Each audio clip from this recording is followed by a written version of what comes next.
This is the Canadian tradition. And I saw like his entire left antler filled that gap right there. We're looking at this huge storm coming towards us, and you think this is going to shut our hunt down.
When it comes to moose hunting, I'm telling you, I get so excited. You're dealing with something that's, can be 1,200 pounds, and the bull should be in rut, and just having the opportunity to call a big bull moose into gun range, you know what, definitely gets my blood pumping, and is something that I think every hunter has to experience at least once in their lifetime. There's nothing like it.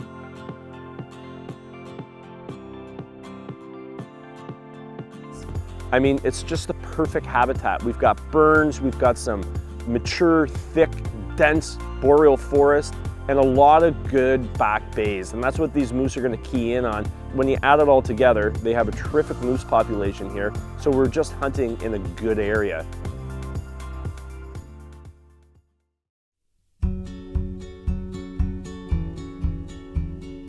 As soon as I get there, I wanna have a good understanding of what's around me.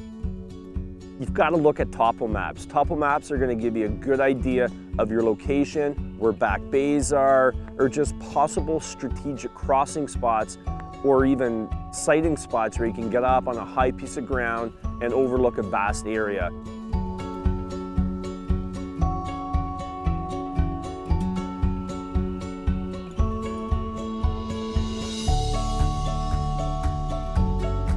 Roughly 90% of the fish are in 10% of the water, and moose would be no different.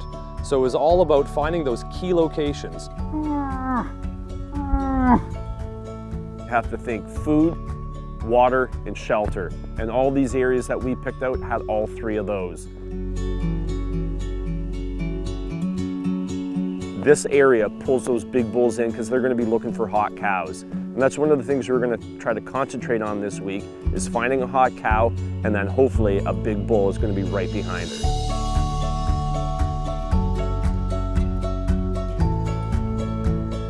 Got a second spot. Definitely found some moose tracks.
If you think you're gonna go out and burn around 5, 6, 7 miles in some of these burns and thick boreal forests, you'll wear yourself out.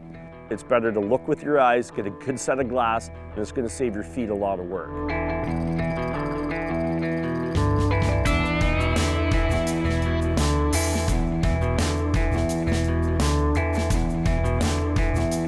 The first morning we head out to one of the most likely looking spots we established on our milk run. This beautiful bay, there's a rock pile, we could sit there and hide. Taylor let out a few calls and we just listened patiently.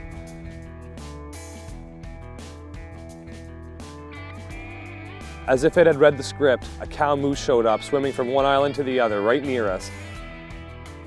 Now we've got good habitat, the right location, we're seeing cows, we're only missing one element, and that's a bull.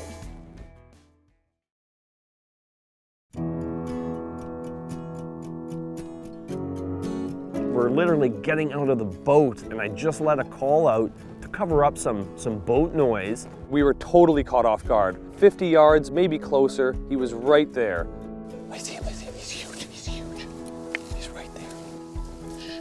Either he saw us, wasn't comfortable, maybe he got a whiff of us, but he slowly backed away and made his way to an area that we really couldn't intercept him. I saw like his entire left antler filled that gap right there. We're in a prime location now. We've got a cow around, and we've got an angry bull that sooner or later he's gonna make a mistake. Taylor and I figured the best thing for us to do is before spooking him any further, we would just quietly back out of there, wait for the right wind, make a new game plan, and come at him when the odds are in our favor.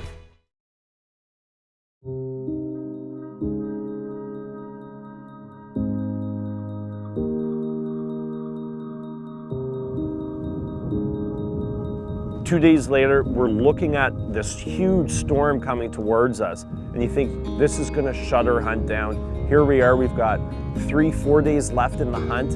We have a big storm system roll in, and in this type of area, usually you'll have 24-hour weather circuits. So bad weather one day usually means high winds the following day until it blows the storm out. Both Adrian and I were a little bit, I would say, worried that if this storm stuck around, you know what, we could be shut down.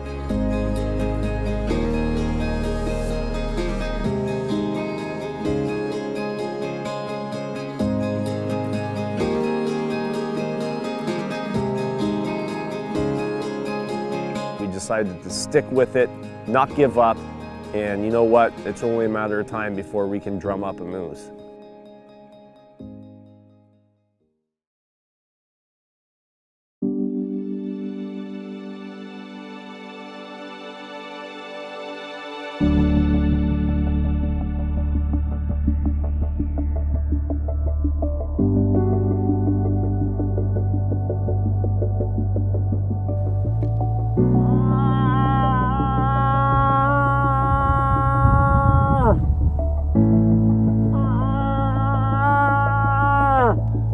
Whoa, he calls back, and then you start to see those antlers come through the woods, and he's right in his prime. Like, we are in his wheelhouse. I gotta time it here. Can't. Just floating too much. The caulk.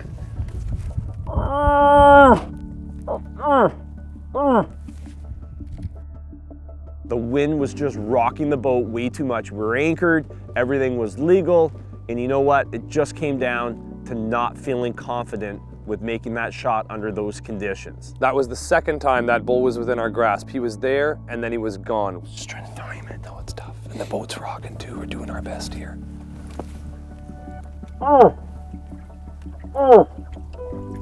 Still cramped, yeah, I heard that.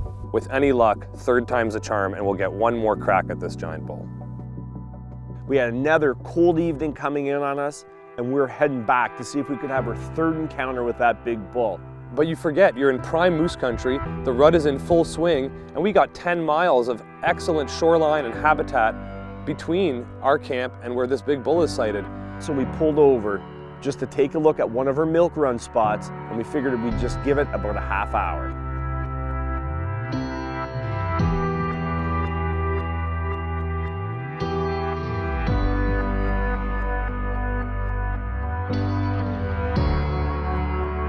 I tell you, upon seeing that cow come up out of the water and seeing how fast she swam across that channel and got up in that burn, we just had a feeling that something was pushing her.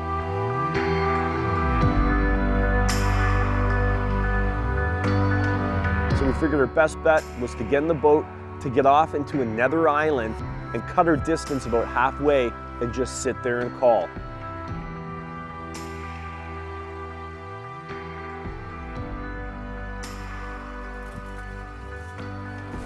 Just missed it by a couple seconds. I can still hear some brush cracking.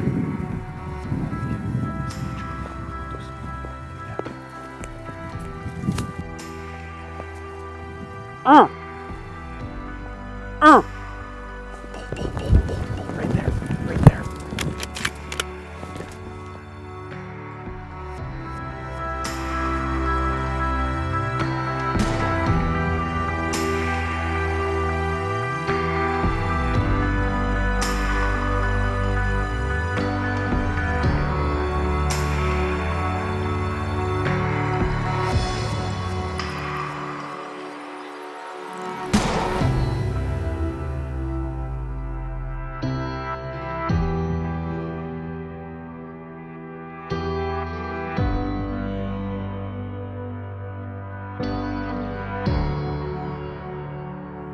I felt confident that I made a really good hit in just the buildup of walking up. Now we have to find this bull. And going through this boreal timber, you just hope that you're gonna see that bull the very next footstep you take. The second you lay eyes on your big, beautiful bull moose, it kind of takes your breath away.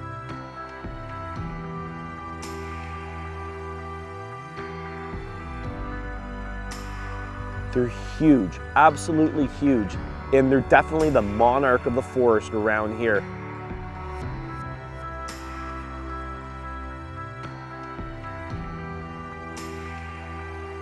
I'm taking home a bunch of meat, hundreds of pounds of meat that are gonna feed my family all through the winter.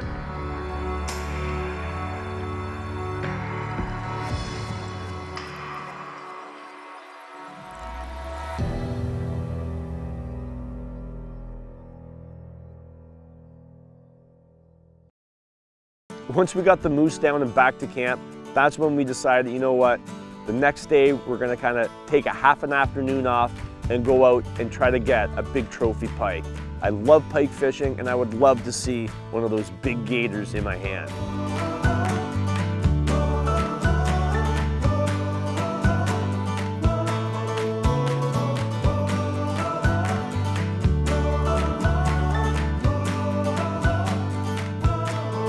We knew there was some big northern pike in this lake, and I was eager to let Taylor wrangle one of these giant fish. I knew it's something that would only complement the hunt further, and hey, it's right there at our fingertips.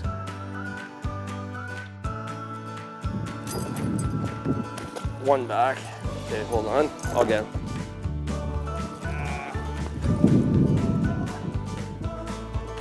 Look at that fish.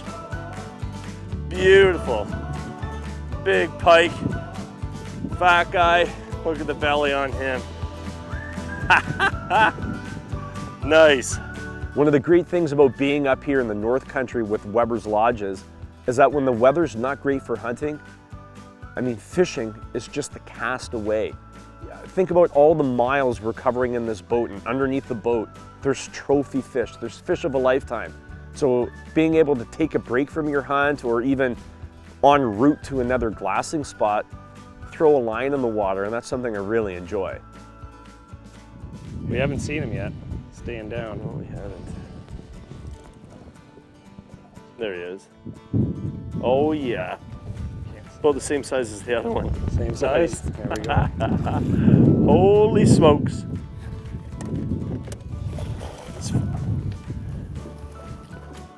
Another big pike right there.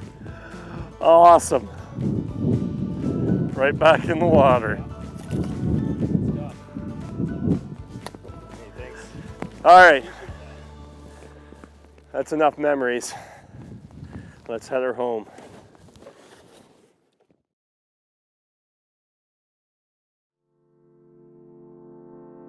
Well, with the moose season coming to an end, we decided to stick around an extra day to see if Adrian could fill his moose tag.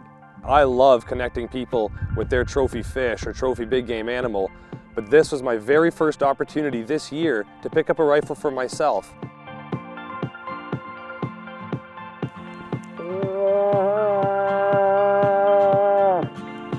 With only having a limited time to try to get Adrian a bull, we both figured it would be in our best interest to go into a little quiet back bay and kind of use the topography of the land as a sound chamber.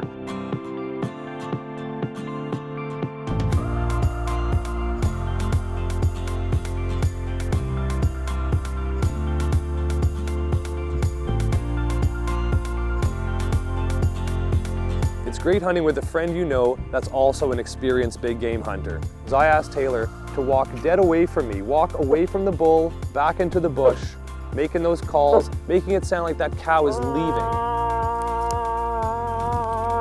I see it. Oh, that's a cow. There he is, there he is.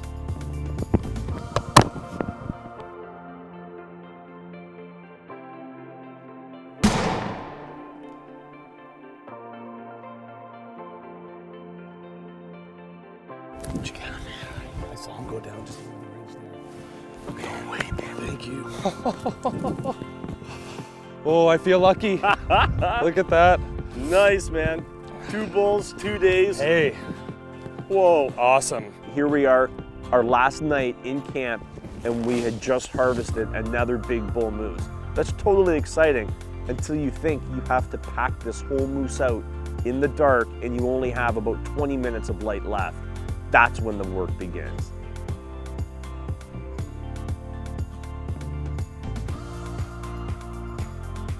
We came into a brand new lake. Both Adrian and I had never been here before. We hunted hard, but we hunted smart. For anyone that's out there, whether you're black bear hunting, deer hunting, moose hunting, elk hunting, stick to the basics, learn the area, and sooner or later, if you put enough time in, you're gonna connect.